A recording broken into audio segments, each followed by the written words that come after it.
Afrique aux Africains, ces mots réapparaissent dans les discours dans un contexte marqué par une forme de défiance à l'égard de la présence militaire française dans certains pays sur le continent.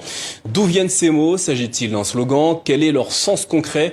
Pour en parler, nous sommes avec Thomas Deltombe, auteur d'une analyse sur le sujet intitulée « Quand l'Afrique aux Africains devient un slogan France-Africain », texte à lire sur le site d'Afrique 21. Vous êtes également éditeur et essayiste ainsi que co-directeur de l'ouvrage intitulé « L'Empire qui ne veut pas mourir, une histoire de la France-Afrique » aux éditions du Seuil. Bonsoir et merci d'être avec nous. Tout d'abord, quelles sont les raisons qui vous ont conduit à produire cette analyse? Oui, bonsoir à tous. En fait, justement, je trouve que cette tribune qui a été publiée dans Le Monde à la fin du mois de janvier, le 26 janvier, est très révélatrice de l'ambiance et des réflexions qu'il y a du côté des dirigeants français en ce moment. Rien que le titre que vous voyez, Fini l'Afrique dominée, place à l'Afrique souveraine et à son message l'Afrique aux Africains, est intéressant venant de quelqu'un d'aussi haut placé que le général Bruno Clément Beaulé. À première vue, on peut se dire tiens, mais c'est quand même encourageant, c'est quand même le signe d'une avancée significative que quelqu'un de haut placé comme ça reprenne un slogan panafricain finalement. Mais j'ai pensé que c'était intéressant d'essayer de décrypter cette tribune très révélatrice, je le répète, parce que d'abord elle contient un aveu d'une certaine façon, l'aveu que les États africains, notamment francophones, qu'on dit indépendants depuis plus de 60 ans aujourd'hui, mais finalement ne le sont pas tant que ça. Il l'explique tout le long de l'article. Il prend l'exemple du franc CFA ou de la présence militaire française en Afrique. Ça me paraît quand même très important parce que effectivement, et ça a été confirmé d'ailleurs par un éditorialiste du Monde, Philippe Bernard, quelques jours plus tard, qui revenait sur cette tribune qui a fait beaucoup de bruit, qui disait en fait les événements en cours peuvent être analysés comme une nouvelle phase de la décolonisation. Et c'est très intéressant parce que dans les manuels scolaires, on dit toujours que la décolonisation est un processus historique terminé. Or, on s'aperçoit que ce n'est pas un processus Thomas Deltombe, clos. Thomas Deltombe, dans votre texte, vous expliquez que l'Afrique aux Africains est un mot d'ordre. Quelle est l'origine de cette formule? C'est une formule qui date du 19e siècle, de les mouvements nationalistes africains et panafricains. Mais moi, ce qui m'intéresse plus, c'est l'usage qui en est fait par les Français, par les dirigeants français, parce que dès en fait la décolonisation, ces fameuses indépendances, il y avait cette idée qu'on va rendre l'Afrique aux Africains, mais pas à n'importe quels Africains, finalement, à des Africains qui étaient amis de la France, et en les plaçant à la tête des anciennes colonies, on allait pouvoir maintenir une domination sur ces pays. C'est ce que dit d'ailleurs le général. Je trouve ça très intéressant parce que effectivement, on a l'impression qu'on n'est pas sorti de ce cycle historique et donc cette réflexion est intéressante parce qu'on se pose la question de qui sont les Africains quand on doit rendre l'Afrique aux Africains. À quels Africains? Est-ce que c'est aux dirigeants africains ou aux peuples africains? Donc ça pose un problème de souveraineté nationale, souveraineté populaire. Je le rappelle pour ceux qui ne le sauraient pas et je reviens là-dessus dans l'article que l'Afrique aux Africains a été un slogan qui a été utilisé par Valéry Giscard d'Estaing dans les années 70, qui en a fait le slogan officiel de sa politique africaine. C'est une illustration qui montre que ce qui peut apparaître comme une nouveauté aujourd'hui ne l'est pas forcément. Récemment, le Mali et le Burkina Faso ont demandé à la France de retirer ses troupes. Est-ce un tournant majeur? Alors c'est la question que tout le monde se pose aujourd'hui. Alors il y a beaucoup de gens le pensent, l'écrivent, certains le redoutent, certains l'espèrent. Moi personnellement, je n'en sais rien, je ne sais pas. En fait, seul l'avenir dira si on est dans une phase de basculement, de tournant.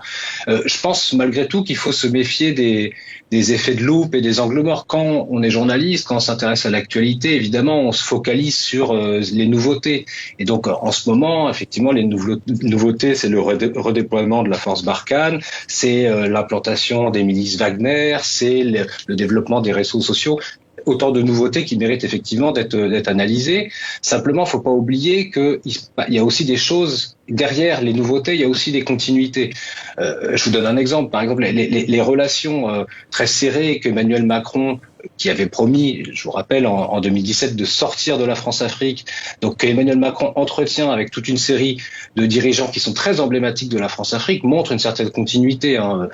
Mahamat Idriss Déby, qui a été reçu à l'Élysée il y a quelques jours, Denis Sassou Nguesso, qui a été reçu en décembre, et Emmanuel Macron va lui rendre visite en mars, Ali Bongo, Paul Biya, auquel Emmanuel Macron a rendu visite en juillet. Tout ça montre une forme de continuité. continuité. Et au-delà des personnes, il y a toute une infrastructure diplomatique, monétaire, militaire, linguistique qui est toujours là. Donc effectivement, on a l'impression qu'il y a beaucoup de nouveautés, mais je pense qu'il faut se méfier. Et c'est précisément ce qu'on essaie de faire dans le livre dont vous parliez, L'Empire qui ne veut pas mourir, c'est essayer de prendre un peu de recul historique pour pouvoir mieux cerner finalement ce qui relève de la nouveauté et ce qui relève de la continuité. Et en faisant ça, on s'aperçoit, comme je l'ai fait justement dans l'analyse sur le slogan « L'Afrique aux Africains », on s'aperçoit qu'il y a parfois moins de nouveautés que ce qu'on croit et que ce qu'on appelle la France-Afrique, d'une certaine façon, a une assez forte capacité d'adaptation. Elle s'adapte non pas pour disparaître, mais pour se perpétuer. Depuis le début de la série de coups d'État au Mali ou encore au Burkina Faso, certains estiment qu'un sentiment anti-français est à l'œuvre dans certains pays en Afrique. Partagez-vous cette analyse ? Justement, en fait, l'expression de sentiment anti-français, à mon avis, est l'exemple parfait de la fausse nouveauté. Moi, ça me rappelle toujours des recherches qu'on avait faites avec mes co-auteurs sur un précédent livre sur l'indépendance du Cameroun. On avait trouvé dans les archives militaires françaises un grand tableau qui indiquait comment les officiers français jugeaient la loyauté des élites camerounaises. Alors, il y avait des choses du type indifférent, très influençable, francophile, etc. Et il y avait cette expression sentiment anti-français. Donc, vous voyez, ça date des années 50.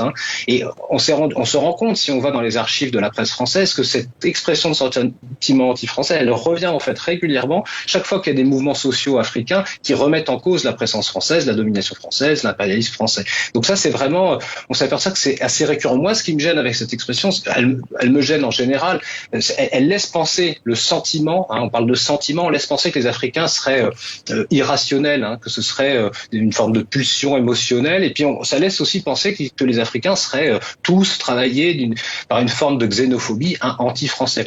Ça laisse penser que finalement les Africains sont très manipulables et donc manipulés par des puissances étrangères. Évidemment, il y a énormément, on parlait des réseaux sociaux tout à l'heure, il y a énormément de manipulations, d'intox, de fausses informations, etc. Mais je pense que, les Africains ne sont pas plus naïfs que les autres, ne sont pas plus crédules que les autres, et que deux, c'est pas parce qu'il y a énormément de fausses informations que ça invalide des vraies informations, des faits qui sont documentés. Et je pense que là, il y a un petit jeu qui est fait notamment par le pouvoir français qui laisse penser que tout sentiment anti-français entre guillemets est complètement irrationnel et qu'il n'y a pas de raison légitime de contester la présence française en Afrique. Et derrière tout ça, je pense qu'il y a une forme d'angoisse en fait des élites françaises, une angoisse de la perte de l'Afrique. Je ne sais pas si vous vous souvenez qu'il y avait une tribune récemment dans le Figaro qui était intitulée Ne perdons pas l'Afrique. Il y avait une émission sur LCP, je ne sais pas si vous l'avez vu, c'est en décembre dernier, qui s'appelait la France est-elle en train de perdre l'Afrique? C'est quand même une angoisse assez spéciale, 60 ans après les indépendances, de se demander si la France est en train de perdre l'Afrique. Et je pense que derrière cette angoisse de la perte, il y a une angoisse du déclin, en fait. Je pense que dans les élites françaises, il y a cette idée que l'Afrique reste un réservoir de puissance et que perdre l'Afrique, c'est finalement perdre sa puissance et être avalé au rang de puissance moyenne. Donc on parlait tout à l'heure de décolonisation. On parlait de décolonisation. Je pense que c'est pas simplement l'Afrique qui doit se décoloniser. Les Africains font ça très bien, mais c'est aussi la décolonisation de la France et notamment des élites françaises. Thomas Deltombe, merci d'avoir répondu à nos questions ce soir. Notez que votre article intitulé Quand l'Afrique aux Africains devient un slogan France-Africain est à lire sur le site Afrique 21.